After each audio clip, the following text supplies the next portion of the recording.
Hello and welcome to the Double Down on Discipline portion of the Dare to Be Vital course. This is the introduction to that module. My name is Dr. Allan Mishra. So I'd like to start our module here today with the story about the breaking of the 4-minute mile. Now, this is Roger Bannister busting through the barrier of 4 minutes for a mile back in May of 1954. And the story's kind of interesting because at that time, Bannister was a medical student at Oxford, and he actually worked the entire day. And at 6 p.m. is when the gun went off for the race. And less than 4 minutes later, in exactly 3 minutes, 59 seconds, 59.4 seconds, he broke through what was considered to be an insurmountable barrier. Now, I want to read a little bit about why it was considered insurmountable, because what happened with Roger Bannister is this the record for the mile had stood at 4:01 for more than a decade. And a lot of data, this is why it's interesting, a lot of data suggested that it was impossible. So let me quote here. For more than a decade, the world record for the mile remained stuck at 4:01. Many thought it was unbreakable, and dozens of medical journals reported that it was physiologically impossible for the human body to break through that barrier. So that was kind of fascinating, right? Because Roger Bannister was a medical student. He was also considered sort of a lone wolf because he didn't have any elite coaching.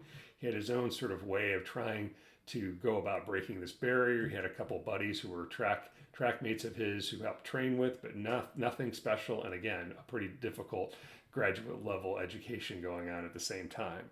And so another quote from a British journalist at the time is something that I think helps tell the story.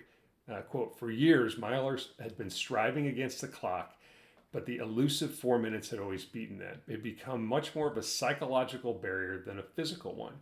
And like the unconquerable mountain, the closer it approached, the more daunting it seemed." So here you have Roger Bannister, a medical student at the time, trying to bust through this thing that seemed impossible. His training regimen was much like the rest of the world at that time, and they thought that you just needed to relentlessly run. You had to run up mountains, you had to run all the time, you would never take any time off.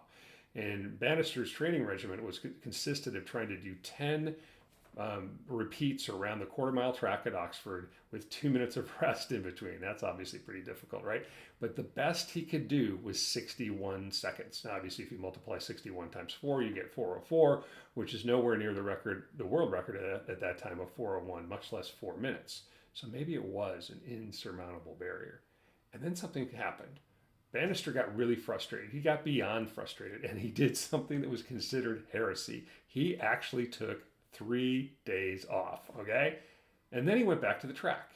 And something magical happened when he went back to the track. He was able to run the 10-minute repeats in 59 seconds. And that's when he began his two-pronged approach to trying to break the barrier of 4 minutes for the mile. And what he would do is relentlessly train, very vigorously. He wasn't a slacker. He was really, really busting his butt on the track, trying to maintain those 59 seconds for 10 with two minutes in between. But then, here's the quote, he would take periods of rest where he would take time off to rejuvenate and restore his body, okay? So he, way back then, realized the value of taking time off when you're trying to do something really, really difficult. So he, again, went on to break the 4-minute barrier, and he actually went on to become a neurologist. And interestingly, and this is really fascinating, right? So for more than a decade, that 4-minute barrier was considered impossible. Within 6 weeks, a person down in Australia, John Landy, busted the 4-minute mile, and then the two of them ran against each other. Bannister won that epic race, but then I think 6 or 7 people within a year actually broke the 4-minute mile. So it was actually a psychological barrier, not a physiologic one. And it was done with a combination of discipline and rest. Now, again, we're talking about discipline here. This is the Vitality Blueprint. This is the Dare to Be Vital course. And the blueprint, again, consists of things like time and purpose, service, hope, fitness, sleep, closeness, and for this module, discipline. So we have to kind of discuss this. So we don't really know, or I didn't really know for sure, what is the dictionary definition of discipline? It's actually kind of fascinating, and I would encourage people to review this great book by Ryan Holiday about discipline is destiny. Okay, and he defines discipline using these concepts such as hard work, learning how to say no, practice of good habits, training and preparing, kind of like Roger Bannister when he was trying to break the 4 minute mile, and then enduring painful difficulties. And we're going to talk about all of these in this module about how to double down on discipline to enhance your vitality. But he has some great sentences that we're going to review, and here's a couple of them. Quote, we humans are apex predators, a freakish elite product of millions of years of evolution. And the question he has for us is quite interesting. How will you choose to spend that bounty or this bounty? Pretty interesting, right? And the secret to success, according to Holiday and many others, is uninterrupted blocks of focused time.